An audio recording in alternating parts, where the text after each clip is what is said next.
Okay, now we're going to look at, in this video, we'll look at quadratic function and quadratic equation. Okay, let's look at what is the difference between these two. A quadratic function is one where you have the x squared term. The highest term is x squared term. Okay, for example, take for example y equal to x2 plus 2x minus 3. This is a quadratic function.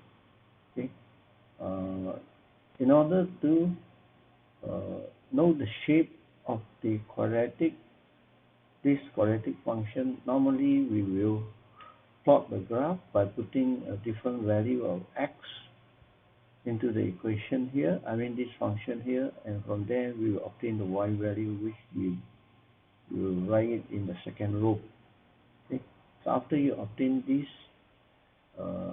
the value for the x and y, x normally we will specify the value and then you calculate the y. Okay, after you obtain this, then we're going to plot each separate point. Okay, this, let's say for example this point 2 and 5. That means when x equal to 2, the y value is 5. Okay, in this case it's supposed to be higher a bit. Okay, when x equal to 2, the y value is 5. Okay, so this is how you plot the quadratic function. Okay, something that you need to aware, there are 2 points whereby the y is equal to 0. When y equal to 0, x equal to minus 3, which is this point here, and y equal to 0, again x equal to 1. So this is the 2 points where the quadratic function intersect with the x-axis. Basically, this is the 2 points where you have the x-intercept. Okay. Now, let's look at a quadratic equation. Quadratic equation comes from a quadratic function. But quadratic equation, basically, we are talking about when y equal to 0. Okay. When y equal to 0, we all know when y equal to 0, basically you are looking at when the graph intersect with the x-axis, that is when y equal to 0.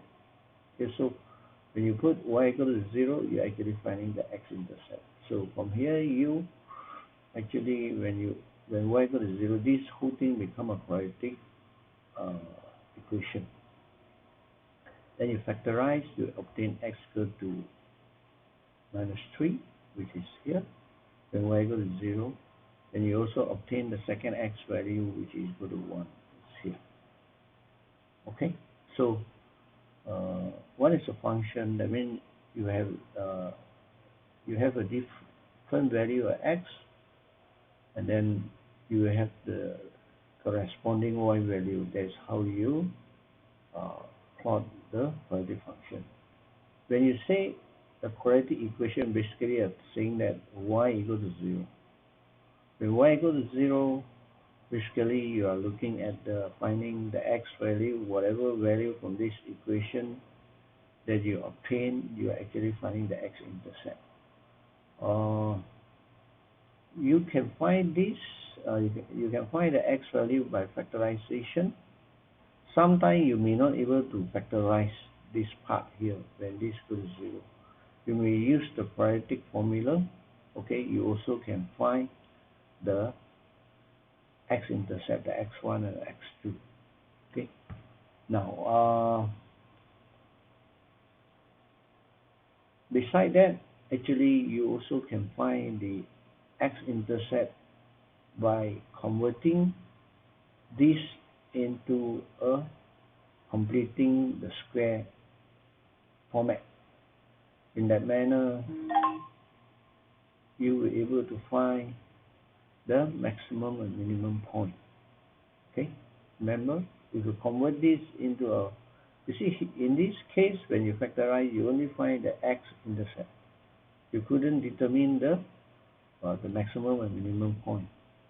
But if you convert this into a quadratic, completing the square format, you will be able to find the maximum or minimum point, the x, y coordinate of the turning point. Okay, so there's a different function. Okay, completing the square, we will find the maximum minimum point, the x, y coordinate. Now, let's look at another section here. There are three types of quadratic function. Let's consider the case of a minimum graph.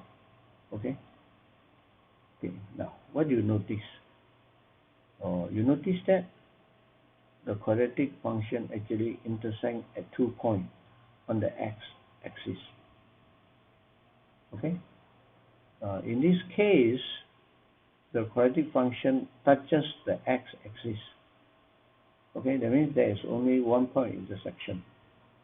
Okay, so the x-axis actually becomes a tangent to the curve at this point here.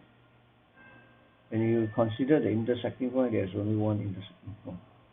Okay, now, what about the type C?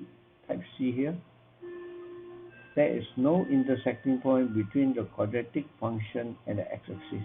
That means you will not able to find the x-intercept for this case. Okay, this one there is one value of x-intercept.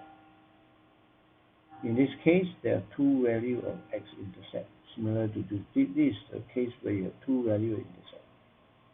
Okay, now, how do I know whether the quadratic function will intersect at 2 points with the x-axis or 1 point or no intersection at all? The method is very simple.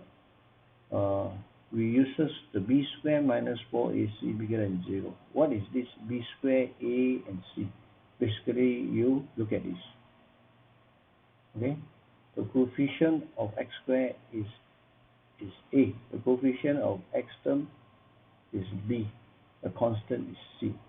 So without plotting the graph, by doing this simple analysis, b squared minus 4ac more than 0, I know this particular function actually intersect with the x-axis at 2 points.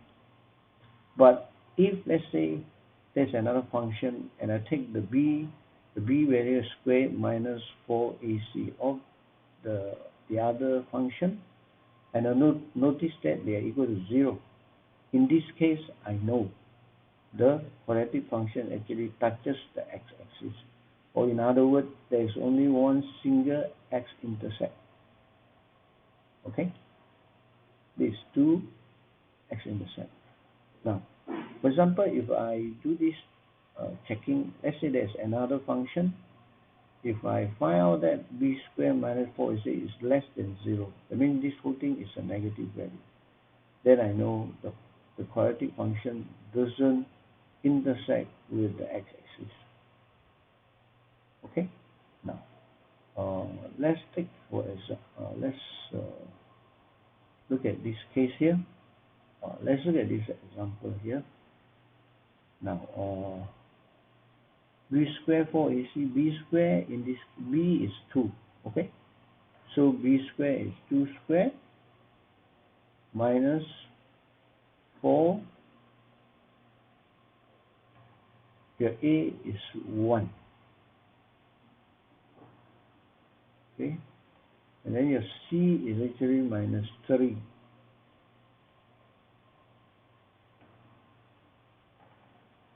We want to know whether is it more than or less than or equal to 0.